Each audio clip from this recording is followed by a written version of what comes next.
ich bin Suprema de la Rouge. Und ich bin Dorian Dietrich. And we are the Schmetterling Showgirls.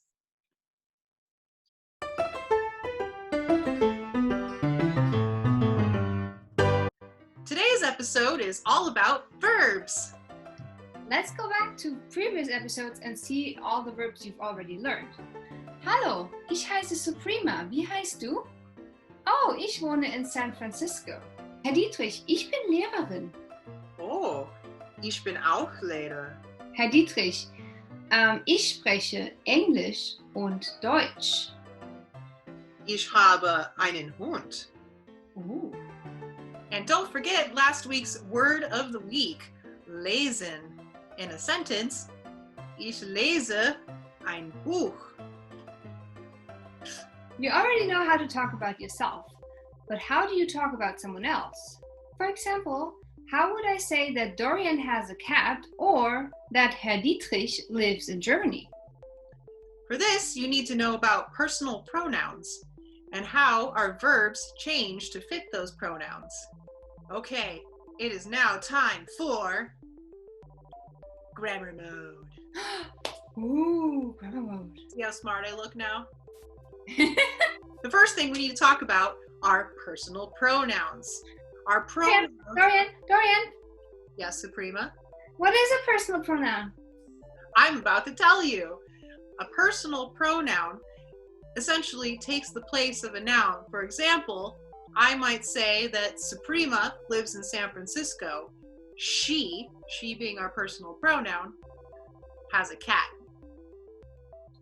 Ooh, that's so cool. Well, can I ask another question? Yes, Suprema. So what personal pronouns do you know in German? Oh, let me tell you. They are ich, du, sie, es, wir, ihr, and sie. You might not realize it, but when you're speaking in English, you are often conjugating your verb to match your noun or your pronoun. For example, if we want to talk about where someone lives, we would say, I live, you live, he lives. Now you see that there's a change there when we use he or she. It'd be really weird to say, he live in San Francisco. So you can see that conjugation in most cases is fairly simple in English, but we do a bit more changing in German just to keep it interesting. Yes, Suprema. Can you give me an example in German? I sure can. Why don't we use the same verb that we just used in English? Do you remember how we say to live in German? Ich wohne. Good job, Suprema. You are such a star German student. Yay! Okay, let's do this. Ich wohne in Kalifornien. Du wohnst in San Francisco. Herr Dietrich wohnt in München. So that means that the ending changes every time with every personal pronoun? Yes, exactly. So we need to tell you a little bit more about the structure of verbs. Our verb here, wohnen, to live, wohnen is what we call the infinitive. In English, that's just when we say to and then the verb, to live. Now, the verb has a stem and an ending. For wohnen, the stem is wohn. And then we take that en ending, take it off, and switch in a different ending depending on which person is speaking. I'll put up a little handy chart for you here while I explain. So for ich, we say ich wohne. We take off the en and change it to e. For du, we say du wohnst. The en ending comes off and we have an st as the ending. And for sie, and s, we would say wohnt. So we take off the en and end with a t. Hey Dorian, Yes? what if we want to talk about multiple people? Oh, don't worry, we have endings for all of those too. Oh wow. So, moving on, if we wanted to say we live somewhere, we would have Wir wohnen in San Francisco. So that one, you notice, looks exactly like the infinitive form. And then if we want to talk about you all, we would say ihr wohnt. Now you notice that ihr has the exact same form as sie, and s. And then if we wanted to say they, we would say sie wohnen in San Francisco. Also the same as wir. Makes it a little bit easier. Now, if I wanted to talk to Herr Dietrich and refer to him as the formal you, it's the exact same as the they form. We just take sie, but it is capitalized, and the verb form would be the same there. So if I want to tell Herr Dietrich, you live in Munich, I would say Sie wohnen in München. So Suprema, how did I do? You did great. Thank you so much for explaining. Thank you. Can I do this with a different verb just to try another example? Yeah, take it away. Let me try a new verb here. Let me try the verb kommen, which means to come. Ich komme. I come. Du kommst. You come. Kommt. He comes. Sie kommt. She comes. Wir kommen. We come. Ihr kommt. You come.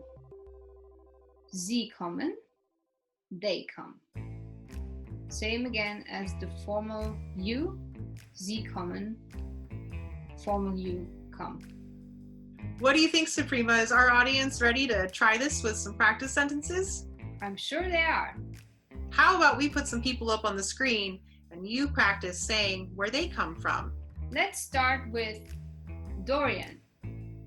How would you talk about her and where she comes from?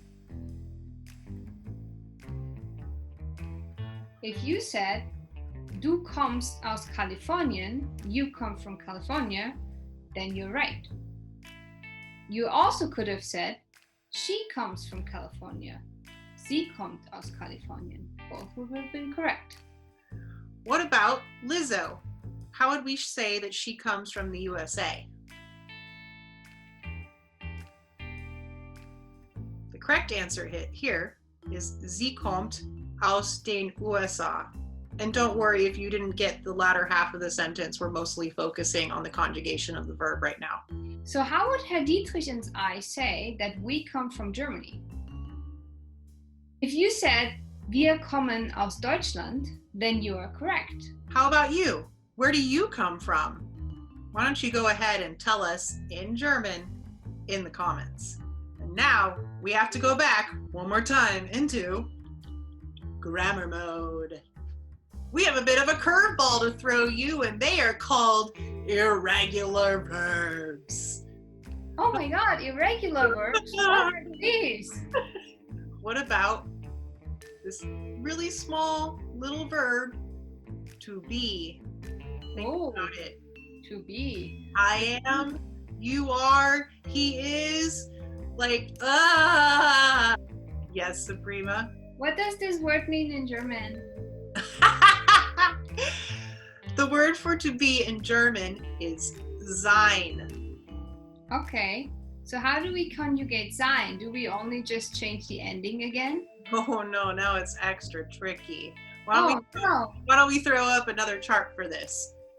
So you already know, ich bin Lehrerin. So we start with ich bin, du bist, ist, sie ist, es ist, wir sind, ihr seid, and sie sind. And same for the formal you, sie sind. We will now give you a paragraph using one person and all the verbs that you've already learned so far. Let's talk about George Clooney. Heißt George Clooney. Kommt aus den USA. Wohnt in Los Angeles. Ist Schauspieler, which means actor. How about you pick a person and write a few sentences about them in the comments so you can practice your conjugations. And try to use the following verbs: heißen, wohnen, sein und kommen. Yes, Suprema. Do you know what time it is, Dorian? Oh, is it grammar time? No, it's time for the word of the week. Oh, the word of the week. Oh, Yes. do you know what the word of the week is this week, Suprema? The word of the week is das Brot. Whoa, that's a good one. Yeah, I like Like das Brot. What do you guys think what das Brot means?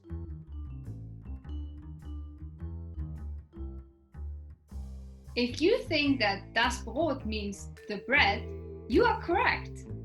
Tasty. So many tasty breads in Germany too, and I want them all right now. We do have a lot of really good bread. This is why coronavirus needs to go away, so that we can travel to Germany and eat bread. Yes, that's the only reason. Maybe for food. And maybe drinks. Yeah. So, until next week. Cheers.